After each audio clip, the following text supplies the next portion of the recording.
주셔서 감사드립니다.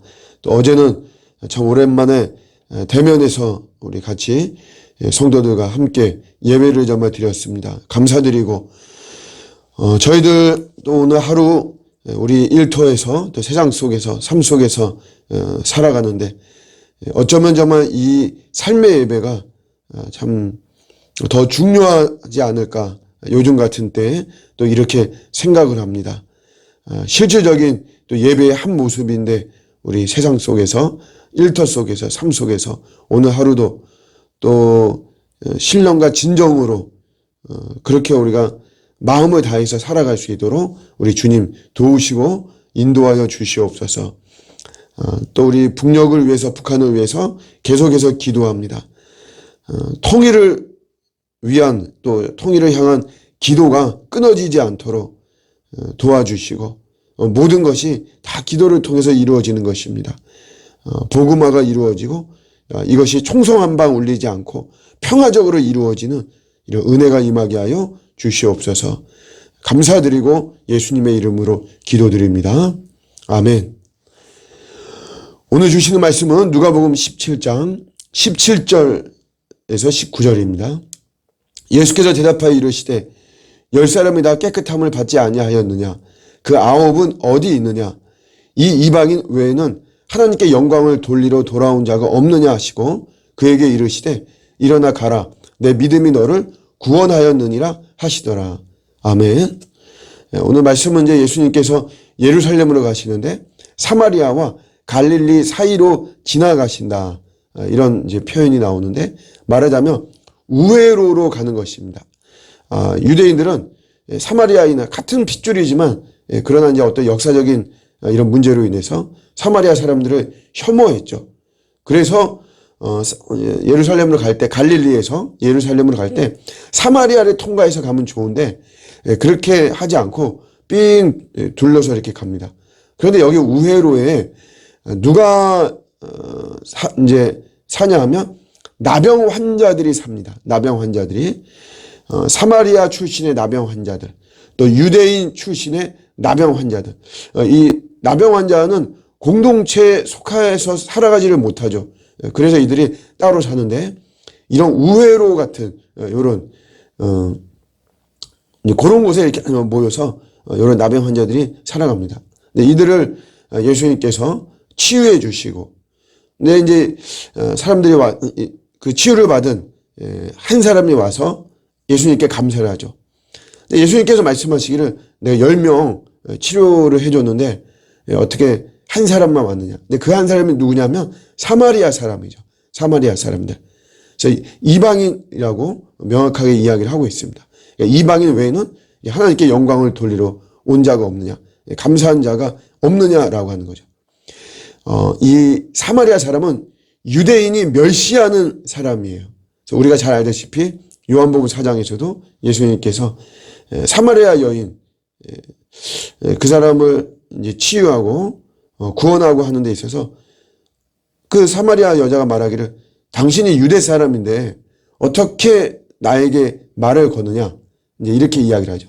그러니까 그 정도로 유대인들이 혐오하고 배척하고 했던 사람인데 그 사람이 와서 감사를 하는 거예요. 유대인들은 안 보이는 거죠. 그래서 이 말씀은 전체적으로 당시 유대교의 타락한 것을 반영하는 이런 모습을 우리에게 이야기를 하고 있습니다. 감사라고 하는 것은 사실 관계에 있어서 어떤 기초와 기본이죠. 관계를 매끄럽게 하고 관계를 지속하고 관계를 깊이 있게 할 수 있는 가장 기초적인 게 감사입니다. 그래서 우리가 유치원에서도 감사합니다, 고맙습니다. 우리가 이것부터 사실은 배우는 거잖아요. 근데 이런 감사라고 하는 이런 기초와 기본이 부실하면 그 관계는 깊어지지 못하고 무너지는 것은 사실은 시간 문제인 것이죠. 오늘 유대교가 이렇게 하나님께 감사하고 하는 이런 기초와 기본이 이게 무너졌다라고 하는 것이에요.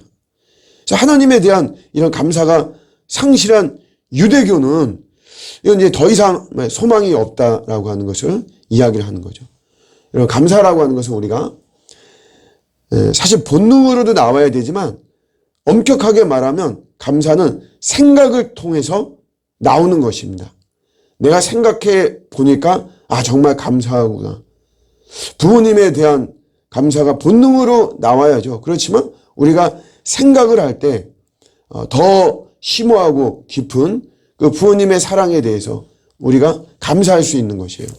어제 교회가 거의 한 3개월 만에 우리 대면 예배 드렸습니다. 제가 우리 사도신경하고 찬양하고 성경 봉독할 때 또 우리 회중석에서 막 이렇게 웅성웅성 하는 이런 소리가 들렸는데 그게 얼마나 감사한지 참 어제 너무 감사했어요. 우리가 불평할 수 있는 그런 환경이지만 사실 생각을 해보면 이게 정말 감사투성이다. 예전에는 그런 것이 뭐 감사한지 몰랐죠. 그냥 좀 소리가 크면 교인들이 좀 많이 왔나 보다. 또 소리가 작으면 교인들이 적게 왔나 보다. 교인들이 좀 힘이 없나 보다. 잠이 안 깼나 보다. 뭐 이제 이런 식으로 생각하지 그거를 감사의 어떤 요소를 생각하지 못했는데 이제 이런 상황 속에서는 생각해 보니 그게 엄청난 감사다라고 하는 것이에요. 제가 어떤 중보기도 부탁을 하나 받아서 이제 개인적으로 중보기도 하고 있는데 이게 누구냐 하면 이제 고등학생이에요. 이제 엄마가 중보기도를 부탁한 건데 이 고등학생인데 신장에 이상이 있습니다. 근데 이 엄마는 감사한 게 혈색소가 오르면 감사한 거예요. 근데 이게 왜 중요하냐면 이게 올라야지 치료를 받는데 스테로이드를 줄일 수 있고 또 우울증을 좀 줄일 수 있다라고 하는 거예요. 그래서 혈색소가 오르는 거에 대해서 굉장히 감사합니다. 사실 우리는 이런 거 전혀 신경도 안 쓰죠. 원래 또 건강하면 그런 거지만 그러니까 우리가 이렇게 생각해 보면 내가 참 감사할 수 있는 게 한두 가지가 아니다. 굉장한 감사투성이다라고 하는 것이죠. 그러니까 생각을 통해서 생각을 하면 우리가 감사할 수 있는 거예요. 그러니까 유대교가 이런 생각이 없어진 거죠. 생각이 마비된 유대교입니다. 그저 율법에 의해서만 지탱되어지는 그런 유대교. 율법에 의해서 지탱된다는 것은 굉장히 획일적이고 기계적이다라고 하는 거죠. 진심으로 하나님을 정말 심도 있게 생각하고 그래서 그 하나님을 경배하고 경외하고 이런 게 없다는 거예요. 하나님에 대한 생각이 사라진 공간에는 우리 인간은 반드시 그 안에 세상적이고 우상적인 것이 차지하는 것입니다. 그래서 항상 여러분 하나님으로 우리가 충만해야 되는 것이죠. 예수님께서 나를 따라오려면 자기를 부인하라 그랬어요. 우리를 부인해야 됩니다.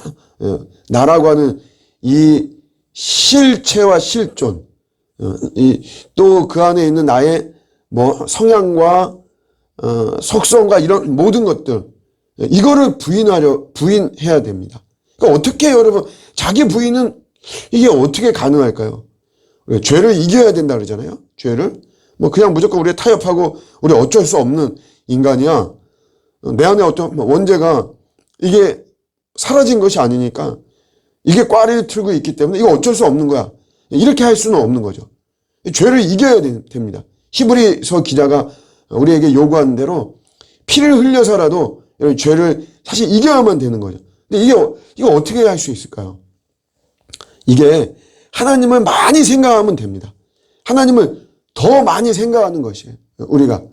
내가 살아가면서 나의 구주가 되시는 우리 예수님을 밤이나 낮이나 주님 생각이라고 하잖아요. 이렇게 내가 주님을 사실 더 많이 생각할 때 그때 나를 먼저 생각하는 자기 중심성이라든가 죄에 탐닉하고 빠지고 적당히 타협하고 하는 이런 것들이 줄어들 수가 있습니다. 그냥 무턱대고 내가 막 의지를 가지고 나를 부인하고 죄를 이겨야지 이렇게 해서 되는 것이 아니고 주님을 더 많이 생각하는 것이에요. 지금 주님이 나와 함께 계시지. 주님이 좋아하시겠지. 이런 건 주님이 안 좋아하시겠지. 주님 지금 나에 대해서 어떤 생각을 하고 계실까. 여러분 이렇게 우리가 주님을 더 많이 생각할 때 그때 참 우리 하나님 나라에 합당한 그런 모습, 하나님 형상으로 회복되어지는 이런 귀한 모습이 나올 수가 있는 것입니다. 우리 생각한다는 거 좀 어려운 말로 사유한다고 하잖아요.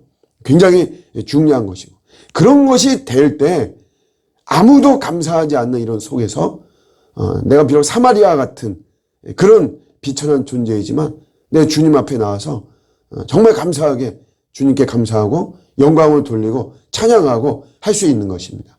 늘 감사로 승리하시는 저와 여러분들의 복된 하루가 되시기를 주님의 이름으로 축복합니다.